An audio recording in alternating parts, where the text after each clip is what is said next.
Hi friends, welcome back to my channel Beauty Food.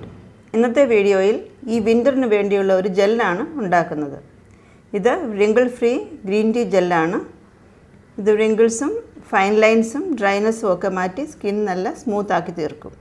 ഇതിനായി നല്ല അടപ്പുള്ള ഒരു പാത്രത്തിൽ 3 ടീസ്പൂൺ ഗ്രീൻ ടീ ഇട്ട് 3 ടേബിൾ സ്പൂൺ ഒലിവ് ഓയിൽ ചേർക്കണം.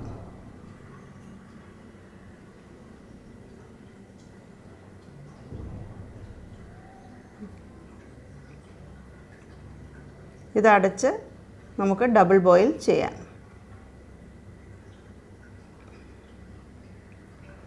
ഇതിങ്ങനെ 7 പ്രാവശ്യം ഇതേ ഓയിലിൽ ഗ്രീൻ ടീ മാറ്റി മാറ്റി ഡബിൾ ബോയിൽ ചെയ്യണം.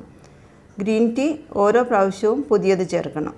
ഡബിൾ ബോയിൽ ചെയ്യുമ്പോൾ ഒഴിച്ചിരിക്കുന്ന വെള്ളം വറ്റി തുടങ്ങിയാൽ വെള്ളം ഒഴിച്ചു കൊടുക്കണം. ഇതൊരു അല്പം ലെങ്തി പ്രൊസീജിയർ ആണെങ്കിലും ഒരിക്കൽ ഉണ്ടാക്കിയാൽ വിൻ്റർ തീരുന്നത് വരെ ഇത് യൂസ് ചെയ്യാം. ഇത് യൂസ് ചെയ്ത് നോക്കിയവർ എത്ര ബുദ്ധിമുട്ടിയാണെങ്കിലും ഇത് വീണ്ടും തയ്യാറാക്കും. 7 പ്രാവശ്യം ഞാൻ ഈ ഗ്രീൻ ടീ മാറി ഡബിൾ ബോയിൽ ചെയ്തതാണിത്. ഇത് ഒരു തുണിയിലൂടെ അരിച്ചെടുക്കാം.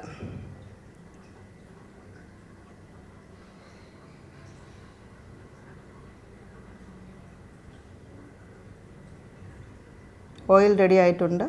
ഇനി ഇതിലേക്ക് ഒരു വൈറ്റമിൻ ഇ ക്യാപ്സ്യൂൾ പൊട്ടിച്ച് ഒഴിച്ചു കൊടുക്കാം. ഇനി ഇതിൽ ചേർക്കേണ്ടത് അലോവേര ജെല്ലാണ്. ഇത് 2 സ്പൂണാണ് ചേർക്കുന്നത്. ഫ്രഷ് അലോവേര ചേർത്താൽ ഇത് അധിക ദിവസം ഇരിക്കില്ല. ഇത് നന്നായി മിക്സ് ചെയ്യാം. നമ്മുടെ ഗ്രീൻ ടീ ജെല്ല് തയ്യാറായി കഴിഞ്ഞു. ഇനി ഇത് ഒരു ഉണങ്ങിയ ബോട്ടിലാക്കി സൂക്ഷിക്കാം. ഡ്രൈ സ്കിൻ ഉള്ളവർ രാത്രി മുഖത്ത് പുരട്ടാം. ഇത് കൈകളിലെയും കാലിലെയും റിങ്കിൾസ് മാറാൻ ആർക്കും ഉപയോഗിക്കാവുന്നതാണ്. ഇത് ഉണ്ടാക്കി യൂസ് ചെയ്ത് നോക്കിയ ശേഷം ഫീഡ്ബാക്ക് തരണം. ഈ വീഡിയോ ഇഷ്ടപ്പെട്ടെങ്കിൽ എൻ്റെ വീഡിയോ ലൈക്ക് ചെയ്യണം, എൻ്റെ ചാനൽ സബ്സ്ക്രൈബ് ചെയ്യണം. Thank you.